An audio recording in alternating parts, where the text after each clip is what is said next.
hate that picture. Welcome into the PHNX Bets Daily Podcast, brought to you by the DraftKings Sportsbook app, America's top-rated sportsbook. Be sure to like and subscribe. Leave us a 5-star wherever you get your podcast. Johnny Venerable, Shawn DePaz, live at the PHNX headquarters in downtown Phoenix. And Shawn, I think we're in like two very different moods. While it's like that one friend that gets engaged, right? I'm happy for you. But it's the one meme. I want that for myself. Yeah, God, when's my turn? Have that. When is it my turn? Because the ASU Sun Devils got a monster recruit this morning, and the Cardinals fell on their face yet again. Yeah, I mean, we were asking that same question up until today. When was it our turn? The Sun Devils haven't had the most illustrious history over the last few years. At least y'all have been to the postseason. So it's our turn today. It'll be your turn soon. Once you guys decide to hire Vance Joseph, stop. I don't want to. I got that future out though. I'm waiting on it because the Sean Payton one fell through. I'm waiting on the. I wish I would have placed it later because his odds got even worse. But I still got money out on Vance Joseph. So I don't want him to be head coach, but at least I'm emotionally edging on a future, I suppose. So for those of you who didn't get a bet on the future head coach of the Arizona Cardinals on our friends with DraftKings, they are gone now. All of those future head coaching odds are gone. Only two teams left need a head coach, Indy and Arizona. The Cardinals now, with or without Sean Payton, have the worst odds to win the Super Bowl next year, tied with Houston at plus 10,000, which is crazy. Yeah. It's funny. Denver's odds stayed the same with Sean Payton, 4,500 to 4,500, which I think is interesting. I would imagine that plus 10,000, Shawn, has a lot to do with Kyler Murray's inability to start the year and the uncertainty whether or not he's going to come back by midseason or whenever that's going to happen. I don't want to get too wrapped up into this, and I'm not going to do apples and oranges, but I mean, Seattle last year, a lot of people thought would have worst record in the NFL. And granted, the Cardinals don't have Pete Carroll. It's really early, but I've seen that plus 10,000 like floating around. Is that just blatant disrespect to the Cardinals and their process? Is that a Kyler Murray thing? And can any of these head coaches change those odds for Arizona? Yeah, I mean, I feel like once they hire a head coach, it will help the odds kind of regardless of who it is, just knowing. But yeah, I took that. I was shocked by that. I took that as disrespect. I mean, when you look at how the roster is built right now, it's not great. But I mean, you compare it to Houston's roster, at least the Cardinals will have a quarterback for half the season. And granted, the Texans will probably draft one, but still, DeAndre Hopkins is still on the roster. Like there's still talent on this roster. I think people forgot that Zach Ertz is alive. Like there's talent on this roster that is not anywhere to be found on the Texans roster, in my opinion. So the fact that it's the same odds are slightly disrespectful. I'm not sitting here pretending that they should be favorites. Obviously, I don't think they're going to make the playoffs or win the Super Bowl. But as far as odds are concerned, the fact that they are as low as the Texans is surprising to me. Especially, I think they're going to have a nice draft class and they're going to have an influx of talent, and we'll see how competitive or non-competitive the NFC is. So let's put a pin on the Cardinals. We're going to talk more about them today, later with our guys at the Senior Bowl, Shane and Bo, live at, I think, 4:30 today, PHNX Cardinals. But let's talk about, the bell of the ball right now. It's the ASU Sun Devils. They get Jaden Rashada. Am I pronouncing his last name correctly? You guys just did a phenomenal emergency pod on Sun Devils. Thank you. The future odds are not available yet for ASU for college football 2023. Where should that number be? What's the over-under right now based on this recruiting class for ASU next year? I'm going to put you on the spot, Shawn. It's tough. I think we were sitting around the 5.5 mark. I think we were kind of dancing around that 4.5, 5.5. I think it's definitely swung towards the 5.5 today. How many did they win this year? 5? I believe so. No, 4 because they weren't ball eligible. Damn. Yeah. So I listen. It's not like they have a bunch of 5 stars, and they are freshmen. I mean, it's impressive what Kenny's done so far. But I mean, this isn't USC. They haven't, over the course of a season, gone from being irrelevant to being a national championship contender. But I do think that this news probably could give them another win as far as the line goes, where it's going to be set at. But I think we're going to be sitting around that 5. And there's a lot of really, really, really good quarterbacks in this conference. It's going to be very hard to string together wins in the Pac-12 this year, which is classic because that means the Pac-12 is probably is going to go another year without having somebody in the college football playoff, but it is what it is. Give me the over/under and the amount of games Jaden starts in 2023. Shit. I think it'll be 12. I think he'll end up winning the starting job and he'll start every game, barring injury. But it's a big unknown. There's two quarterbacks on the roster who have started Power 5 football. I mean, we still have Drew Pine from Notre Dame. And I mean, our returning starter in Trenton Bourguet is still there. An Arizona kid transferred from BYU and Jacob Conover. Like there's a lot of guys in this quarterback room now. So there's going to be competition. I do not think that Rashada is coming into this as the starter. I don't either.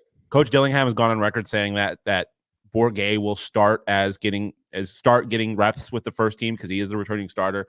So there's a competition to be had. But if Rashada does prove to be the best quarterback, I do think he will start, and I think he will start the whole season. I think he'll start maybe by like October. I think Bourguet and listen, Kenny Dillingham has no allegiance to Trent Bourguet and what came before them. No. But I think picking up an offense quickly and letting Jaden kind of ease into the role, I think it is to their benefit. Because you don't want to set this kid up for failure, and you don't want to start him just because he's a 5-star quarterback. Yeah. You want to nurture this relationship and make sure you're setting him up for success. And I don't know. I don't want to compare it to what happened with Jaden Daniels, but it's like, Jaden Daniels never improved with Arizona. And that was in part because of Herm Edwards, but then he got with the right coach and the maturation process happened, and he's going to have a whole nother year at LSU next year. So we got to be patient, but I'm with you. I think at minimum he gets 5 starts. And I would say right now, based on coaching and recruiting alone, I think ASU, the over-under should be about 6. I would feel good about 6 and being bowl eligible, because what he was able to do with that Oregon Ducks offense, that translates, I think, despite talent. And it's not to say ASU doesn't have talent, but it's much easier to run that kind of offense when you've got 2, 3, 4-star recruits, as opposed to what like Bama and some of their opposition wants to do in the SEC. You either have the dogs or you don't. You either have the big hog mollies on both lines of scrimmage or you don't. Yeah. And so I think that creativity is going to help them. So, for sure. I mean, it's a transcendent time to be a Sun Devil fan. Yeah. Yeah. And I think when you look at the quarterback room, there's talent, but I mean, you look at what Kenny did last year with Bo Nix, the kind of quarterback that Bo Nix was, wildly inconsistent, all those kinds of things. He brought the best out of Bo Nix, and I feel like he's in a situation to do that here. No doubt. Rashada, what's that? No doubt. Yeah, and Rashada is a guy that has athleticism, who can use his feet. Based on the film that I've watched, he's not a run first guy. He's very, very similar to Jaden Daniels, except for watching the film. The one thing that I would point to is that Rashada is more willing to kind of go through all of his progression and stay patient in the pocket, as opposed to Jaden Daniels, who especially early on, just kind of first sign of trouble was gone. Right. He was an athlete playing quarterback while at ASU. And so he became a quarterback this year. Exactly. Based on what we saw with Kenny and Bo Nix, I do feel like Kenny will be able to take advantage of Rashada's athleticism. But it is still a giant question mark. And I feel good, but this is a guy who has been committed to 2 schools already and flipped. So there's still kind of, I guess, work to be done, if you will. But like you said, it is certainly an exciting time in Sun Devil Nation. Buy the Sun Devils as a stock. Are you selling your Cardinal stock right now on DraftKings? I hope not, for the sake of our show and our podcast. But right now, new customers on DraftKings bet just $5 on Super Bowl 57. Guess what? $200 back, Shawn, in free bets if they do. And again, DraftKings has all the promotions that you know and love that come with the Super Bowl. Gatorade color, coin flip, thousands of props seemingly. Octopus. And you can bet, Octopus. That's one of Shane's favorites, I guess. God love him. He's in Mobile. He's probably wagering right now. Well, wait, they can't in Alabama, but you can in Arizona right now ahead of the biggest game of the year. It's a perfect primer. You got 2 weeks to get ready. So dabble on DraftKings. New customers can bet just $5 again on Super Bowl 57 and immediately get those $200 back in free bets if you do. Also, right now, you can go to DraftKings Sportsbook today, opt in, place a same game parlay on any NBA game. And if that doesn't hit, you'll get your free bet back instantly. Download the DraftKings Sportsbook app now. Use that promo code PHNX. That's promo code PHNX at DraftKings. Minimum age and eligibility restrictions apply. See show notes for details. I'm bummed I can't bet on the new head coach of the Cardinals anymore. That was fun because I lost a lot of money. Or I haven't lost money yet, but inevitably I don't feel great about the wagers that I placed. I let everybody know about Brian Flores early, and then it got bet all the way down. And then I'm like, well, shit, I can't bet on this now. So I threw $15 on Brian Callahan plus 550, pays out like $100. So I'm kind of trying to soften the blow of this week. But we got to pivot. We got some NBA action on deck tonight, Sean. What do you like? Yeah, there's a few things I like. Starting off with Blazers money line. They are hosting, if I remember correctly. I always forget my picks after I make them, or I forget they're playing the Grizzlies, right? Grizzlies, I'm a little concerned. Steven Adams being gone does not help them. They have a very bad track record against the Blazers. Dame has been going crazy. He's averaging like 33 points over his last 10 games. I see the Steven Adams loss for the Grizz, I think, is massive. Blazers at home dogs against a Grizzlies team that's been struggling. I like it a lot. Plus 190. Warriors minus 3.5 against the Minnesota Timberwolves. Right. The Timberwolves are just fraudulent, man. I know Shane's not a fan of the Timberwolves. I'm not a fan of the Timberwolves. Warriors are just balling. I mean, they are obviously offensively just a tremendous team. They're back. They're back. Yeah, they're back. I just not much more to say about them. They've won 3 straight. I'm all the way in on them. Under 238. Golden State Warriors. Did I say under? I meant over, I think. Maybe I am a big dummy. But just two. Like, I mean, all the points that the Warriors can score at any given point.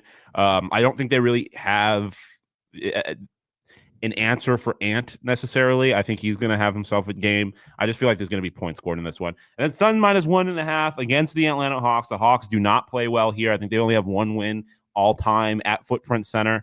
They just got 40 points from one of their players. I can't remember who. One of the Hawks just scored 40 points in a loss against the Trailblazers.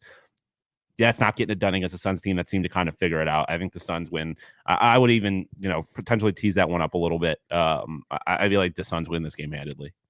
Love it. Right along with my bets for tonight. A lot of the same stuff Sean's got going on. I got a future prop or future bet on here. Knicks tomorrow. Get it while you can. Plus 1.5 against the Falcons. The Hawks. I think the Knicks win outright in that game. And speaking of winning outright, Warriors and Suns right now getting right at the right time. Early February for these two contenders. Once upon a time contenders. And I think the Suns took a piece out of the playbook for Golden State. It's just like, hey, guys, does seeding really matter at the end of the day for the Western Conference playoffs? The Suns want to be peaking at the right time. They gave Chris Paul ample time off. I think that's smart. I also think it's going to help Devin Booker, and I think they continue their winning ways. We're going to look up at the beginning of March, Sean, I believe this, and the Suns are going to be 10 games above 500, and all is going to be right with the world. Unfortunately, same with Golden State. I like them tonight to win big, tease it up. As you said, I think 4 or 5 seems appropriate. This team's got its mojo back. And again, Minnesota is the biggest, I don't know, kitten in the Western Conference. They, look like Tarzan, play like Jane, whatever you want to call it. I think they got a little ahead of themselves last year when they were competitive early in the postseason and they went all in. It hasn't been good. So there's a lot of pressure on that team. There's no pressure on Golden State, and I think they roll. And let's roll right into my props if we could. My guy, Mikal Bridges, 29 points. I think he builds off of that. I think he hits the over easily. I see him going for plus 20 if you want to tease it up. 18.5 seems like a check mark. And again, DeAndre Ayton played well the other night, so that means de facto, I think he's going to take just a step back, not in production. I think he's going to play well. I think his plus minus is going to be quality, but I don't think he's going to have another big scoring night. So something to the effect of 17 and 10.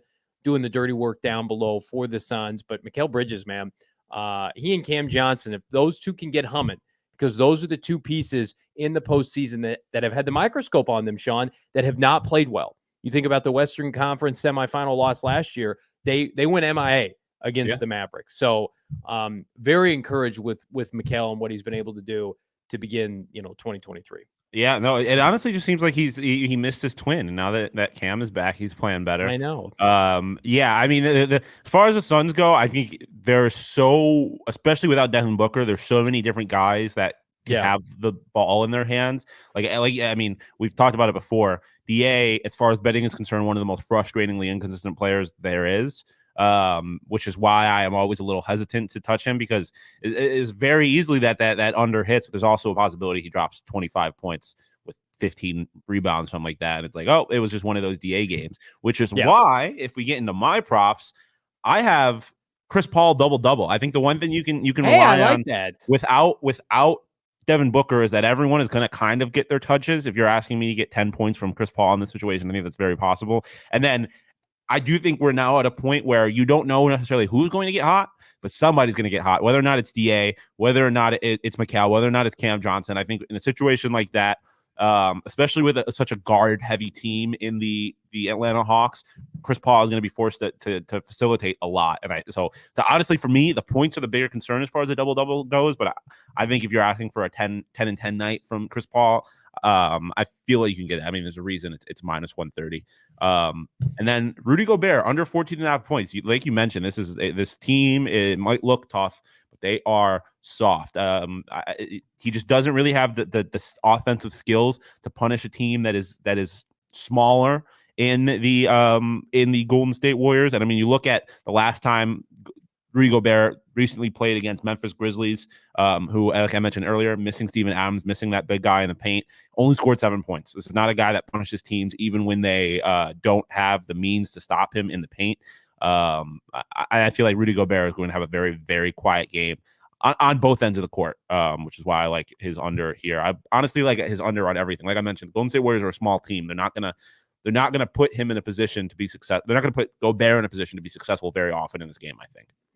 Quiet game for Rudy. Not quiet here at PHNX today. Sun Devils off the chain. They could get another 5-star recruit in the coming hours. We don't know.